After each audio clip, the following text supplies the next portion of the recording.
Heyo at Hematu. Yeah, yeah. Sorry about that. I have a habit of slipping back into the Planko language. It's good to finally meet you in person. I'm Bernard, although I insist you call me Bernie. The only person who calls me Bernard is my wife. And even then, only when I've tracked elephant dung into the carpets. As you know, I own several zoos, but I always like to show people the ropes here at my home. This is the first zoo I ever opened, and a source of great pride for me. And prides, thanks to a lion breeding program we ran in the 80s. But we're in the middle of a big renovation, and that's where you come in. Sadly, our old contractor had to retire after developing a fur allergy. Poor devil kept sneezing his dentures into the lion habitat. So, it's up to you to finish everything off. Don't worry, though. I'm not completely throwing you in at the deep end. My head keeper, Nancy Jones, will be lending a helping hand. Oh, she's a hard worker, and she'll expect you to be too. But I'm sure you'll get along like a house on fire, or even better, one that isn't on fire. Less shouting that way. Hello there. From that rosy, fresh face of yours, I'm guessing you're Bernie's new hire. Good. Now, I hope you're ready to ditch your diploma because we're about to get really hands-on. But before we begin the real work, how about we familiarize you with the zoo by learning how to fly around it and visiting some of our beautiful animals.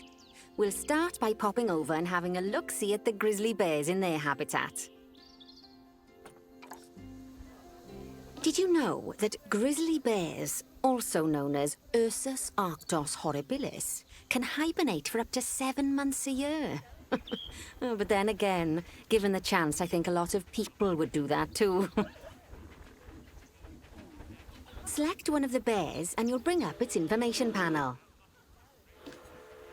This is where you can find out all kinds of information about your animal, the most important thing being its overall welfare.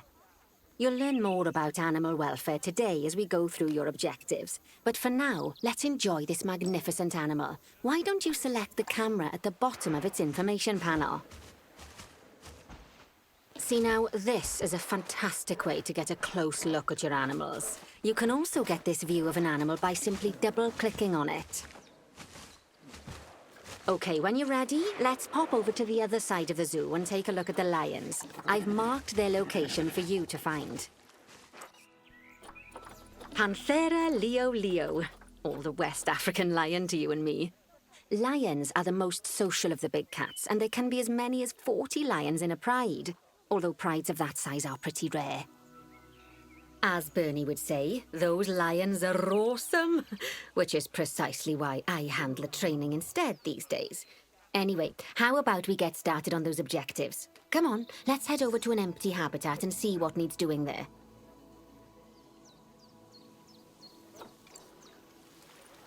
As you can see, it's a lovely space for animals, but it's missing a certain something. Well, 2 somethings. Warthogs. So I'd like you to adopt a pair of them. To adopt animals, we need to open the animal market, which is in the animal trading section. There we are, a pair of perfectly splendid warthogs for our zoo. Just click on them and select Adopt from the side menu. Normally the animal exchange would be full of animals, but I've emptied out the market while you learn how it works. The last thing I need is you accidentally ordering a dozen elephants. When you adopt an animal, it's automatically placed in the trade centre, where they're held until you're ready to move them into their habitat, which, as it happens, you are. So how about you move them into their new home? When you ask for an animal to be moved into a habitat, your caretakers will go to the trade centre, collect your animal, and deliver them to your selected habitat. I've marked the trade centre's location, so let's go and watch the caretakers in action.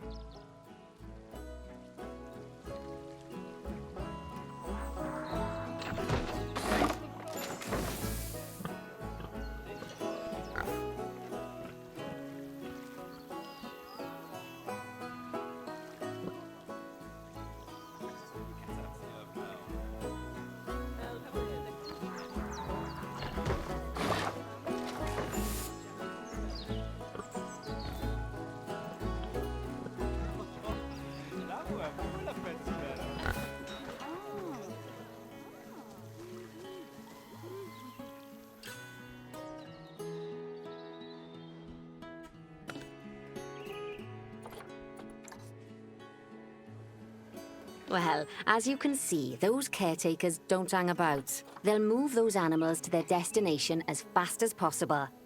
Of course, normally we'd have to place the animals into quarantine before moving them into a habitat, but I am assured by a person of good standing that these warthogs are in the very rudest of health. Right, let's get the warthog's habitat finished up so we can keep them nice and happy. You see, each animal in the zoo has an overall welfare statistic, basically how happy they are. And that overall welfare statistic is itself comprised of 4 different areas: nutrition, social health, habitat, and enrichment. Luckily, if you select an animal, you'll bring up their animal welfare information panel, which we saw earlier, where you can see how they're doing. That way, you'll know exactly what areas need to be addressed. Don't worry if that's a lot to remember. You can always check the Zoopedia for more information. Let's start by making sure we're taking care of the warthog's nutrition welfare. To do this, we'll need to place a food station and a drinking station. Now, each animal requires a different type of feeding station. And for the warthogs, it's a small feeding trough. So let's add one of those and a water bowl.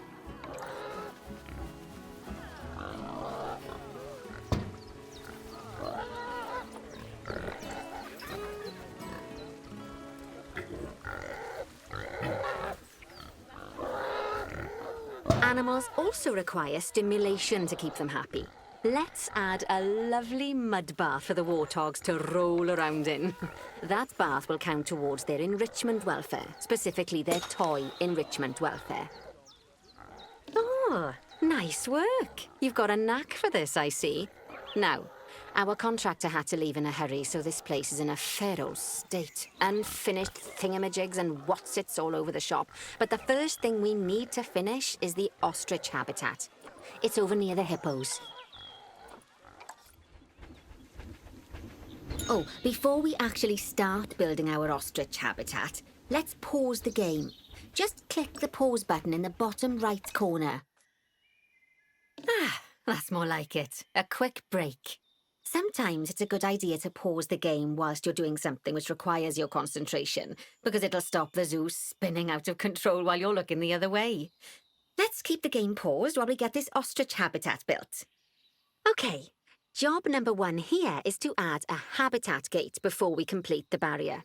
Every habitat needs a habitat gate. After all, how else would the keepers get in and out? Just make sure it's hooked up to the path so the keepers can reach it.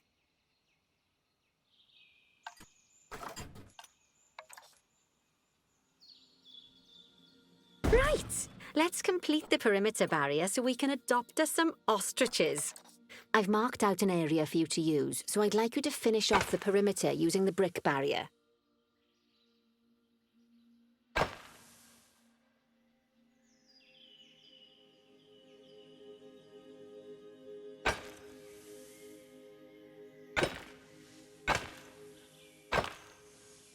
Good work!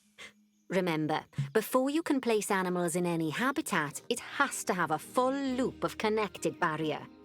Now, you've probably noticed that guests can't actually see into this habitat at the moment. At least not without a stepladder. But seeing as they're banned, I'd like you to select a piece of barrier and swap out the brick for a glass barrier, so the guests can see in.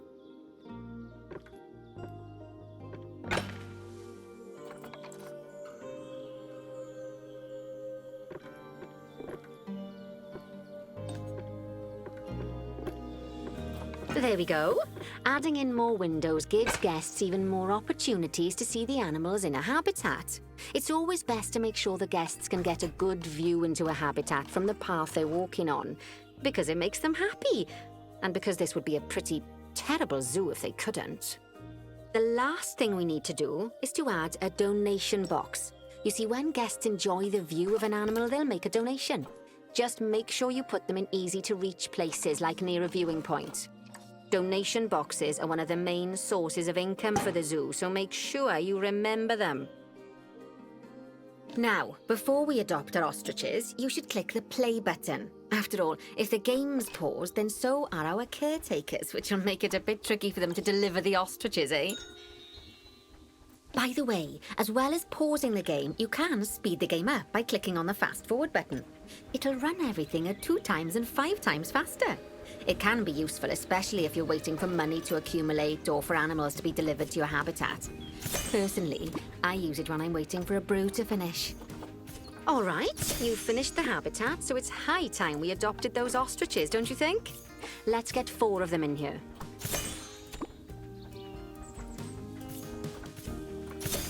While we wait for them to be collected by the caretakers and brought to the habitat, you should get it ready for them. Add a suitable feeding station, water station, and an appropriate food enrichment item. It's often best to place things like enrichments and feeding stations near to the habitat perimeter so guests can get a really good view of the animals.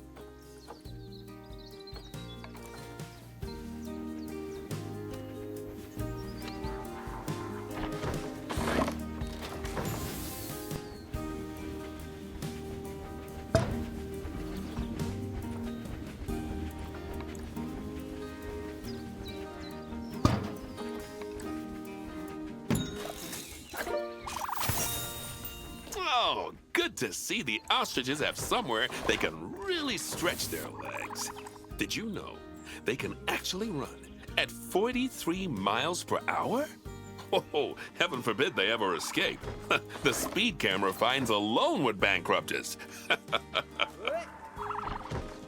Well, Bernie certainly seems impressed. Did he do his speed camera joke? Every time we get an ostrich. So, now we've made the ostriches' lives a bit better, let's do the same for the keepers, shall we? To make it easier for the keepers to feed the ostriches and hippos, we should build a new keeper hut.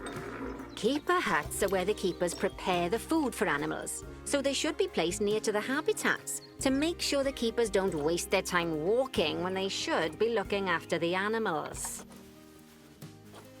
You'll need to rotate the keeper hut to get it to connect up to the path.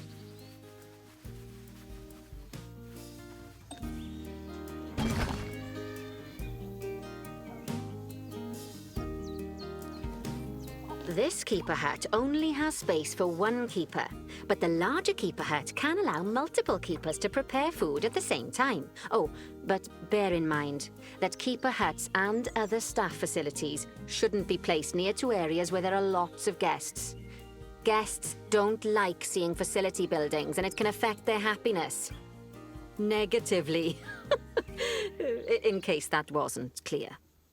Something that all facilities, shops, and a whole host of other objects need is power. And that obviously includes your newly built keeper hut. So let's place a transformer next to it, shall we? Now, the reason everything has gone blue is because you're using the power heat map. This map allows you to see what is and what isn't powered in your zoo. So once you've placed your transformer, you can click in the bottom left to turn the heat map off.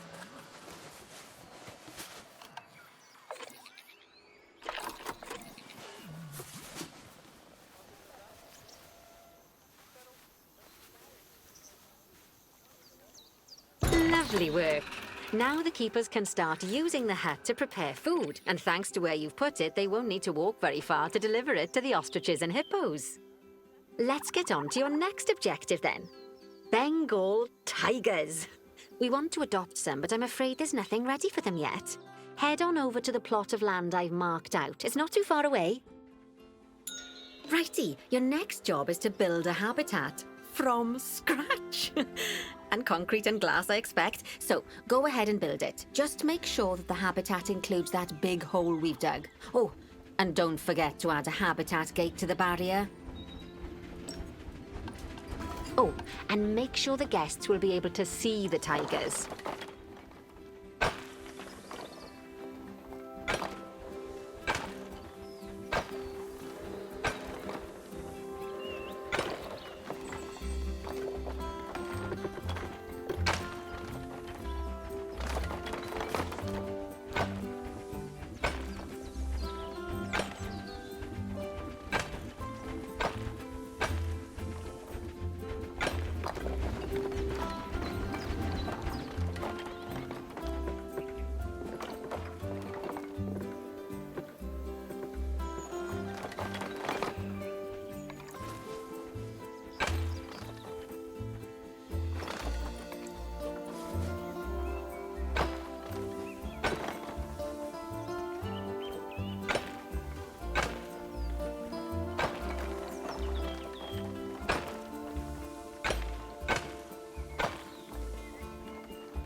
Now, Bernie takes safety very seriously at his zoos, so we should probably make sure those tigers can't jump out of their habitat, don't you think?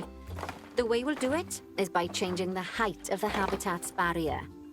Okay then, you should start by double-clicking the habitat barrier, which will take you into barrier editing mode.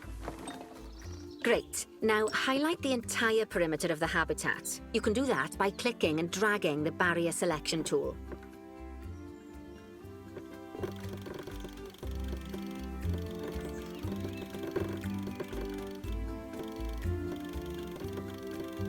Now you've got all of the perimeter selected, you can increase the height of it by clicking and dragging the barrier height tool upwards. You'll want to make sure it reaches a height of at least 3.7 meters.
Now that the habitat is in place, don't forget to put down a donation box near to your viewing areas.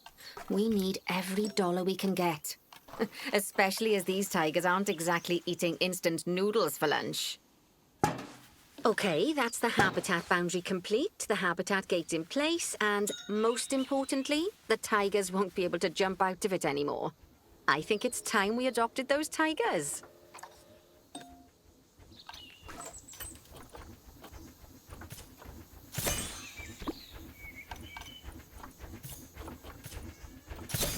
Whilst our trusty caretakers collect and deliver the tigers, let's take a look at preparing the habitat for their arrival. We'll start with the basics. Add a suitable feeding station for them.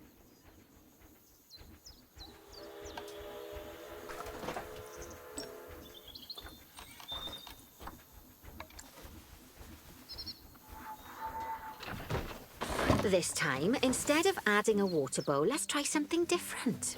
Some animals need a pool in their habitat so they can go for a swim, but they can also use it to drink from. All you have to do is make sure the banks of the pool have a gentle slope so they can easily get a nice, refreshing drink. There's already a pool excavated, but you still need to fill it with water. You should do that by going into Terrain and selecting the water tool. Yes, that'll do nicely. Of course, just like the warthogs and ostriches, these tigers will also need some enrichment. Why don't you add some suitable toy and food enrichment items into their habitat?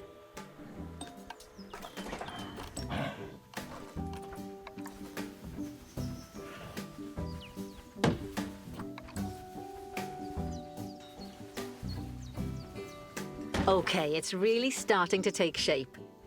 Now, the tigers will need a shelter in their habitat so they can hide from the guests, or more likely, the bad weather. Although given that we're in England, you might want to think of that just as normal weather. Go on, add a shelter to their habitat. You can either build one from various suitable bits and bobs, or if you like, just pop down the blueprint that I've already built for you.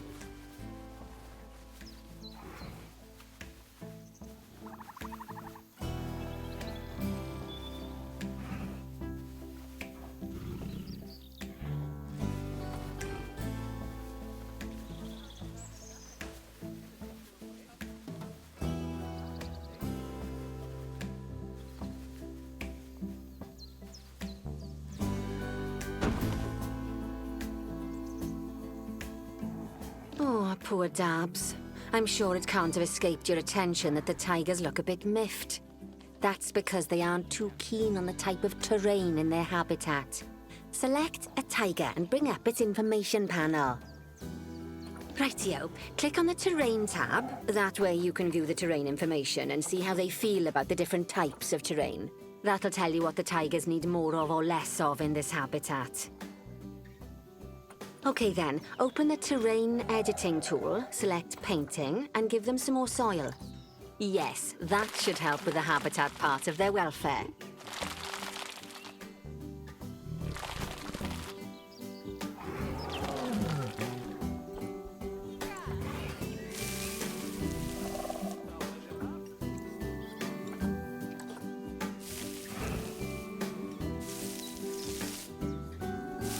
Right then.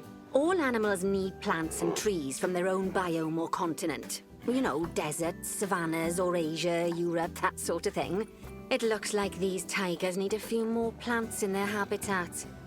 To get a perfect fit, use plants from the rainforest and temperate biomes that are native to Asia. Although if you have to, you can get away with using just one or the other. The tigers will also want a certain amount of their habitat to be covered by those plants.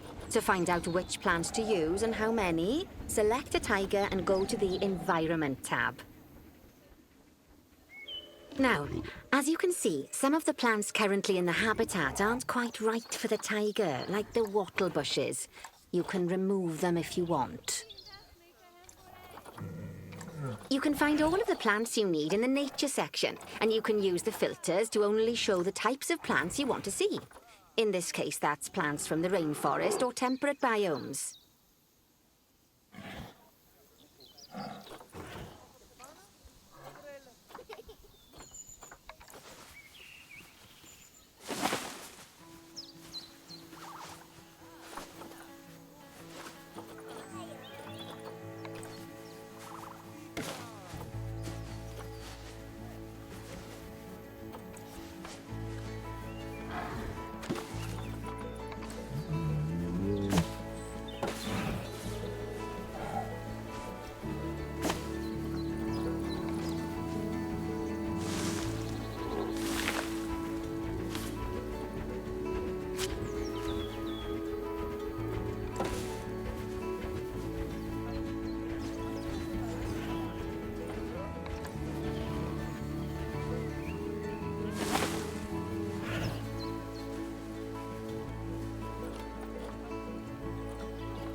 They say that good fences make good neighbors. I guess that's doubly true when one of the neighbors is a Bengal tiger.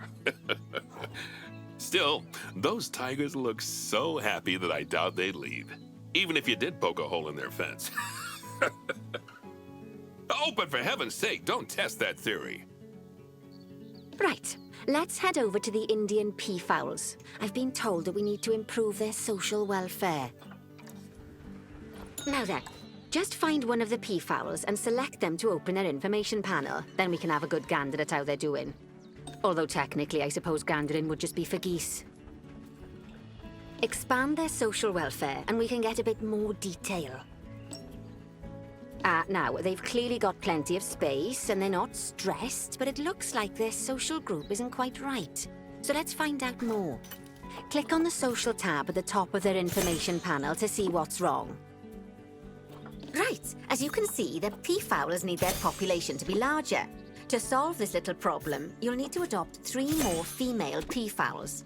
Off you pop to the animal market then. Good work on those peafowls. I expect they'll be delivered soon. But sadly, it sounds like our snow leopard is a bit grumpy. Let's head over there and see what's wrong with her. Just like people, animals can suffer from stress if things aren't quite right. You know, like when you see someone put in the milk before the tea bag. In the case of these snow leopards, they're a bit stressed by their lack of privacy. You can lower their stress levels by swapping out the normal glass barrier by their cave for one-way glass. It's not a cheap option, but I think they're worth the expense, don't you? This will give the snow leopards somewhere to go when they want to get away from the prying eyes of the guests. Of course, when an animal isn't in its natural biome, it's probably going to be too hot or too cold. Unsurprisingly for the snow leopards, it's too hot. Even with the terrible British weather, you should help cool it down by adding some coolers to their habitat. But let's start by opening up the temperature heat map and having a look-see at the temperature in the leopard's habitat. As you can see, we already have one cooler in there. Let's pop some more down and get as much of the habitat as chilly as we can. Luckily for us, this habitat already has power, but you'll need to make sure of that in the future. Just so you know, if any part of a habitat is powered, then the whole habitat will be powered.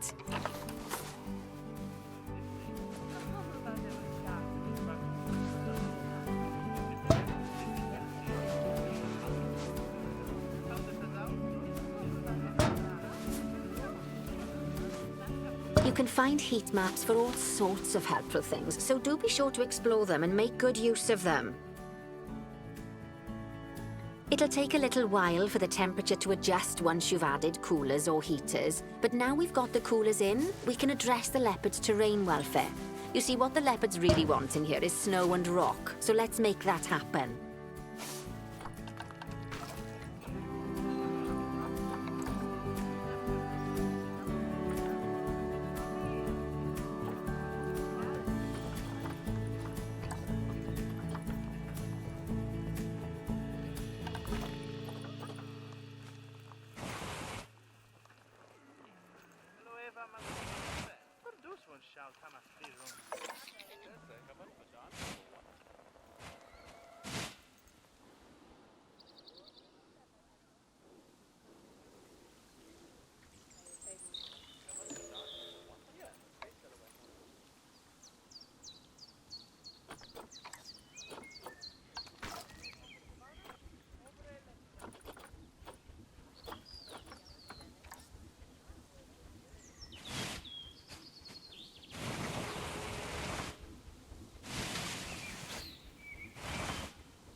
Now then, all of that should give you a pretty good understanding of how to make animals happy.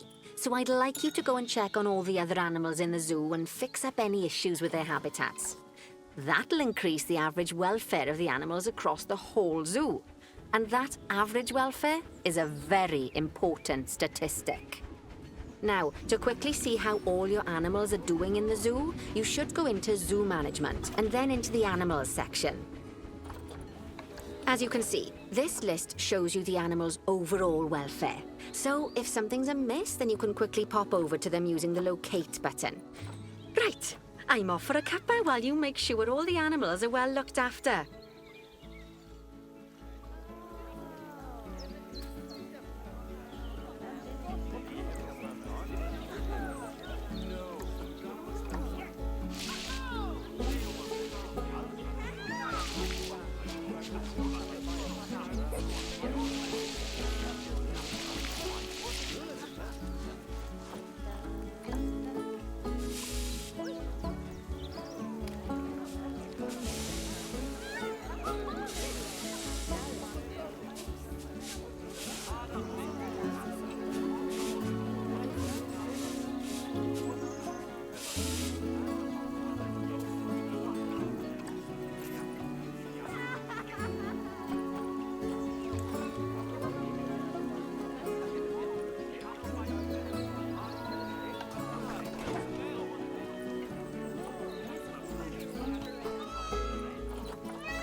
Not bad at all. I think it's fair to say that you've passed the first part of your training with flying colours.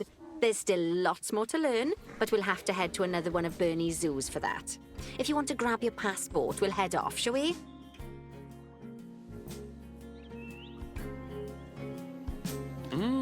Sounds like you've got the whole zoo purring away nicely. Well, purring, grunting, screaming, booming. All the appropriate noises. I guess I was right to hire you, huh? Don't tell her I told you, but Nancy wasn't sure you'd even last the morning. So, we're happy this is working out. And Nancy owes me a Foxy coffee. As strange as it seems, considering we just met, when I look at you, I feel like you're the child I never had. After the one I did have, obviously. But you see, zookeeping's not for my daughter. Don't get me wrong. Emma absolutely loves animals, but she set her sights somewhat higher. Wants to save the entire planet. I'll just settle for saving a couple of species. And maybe having a type of frog named after me.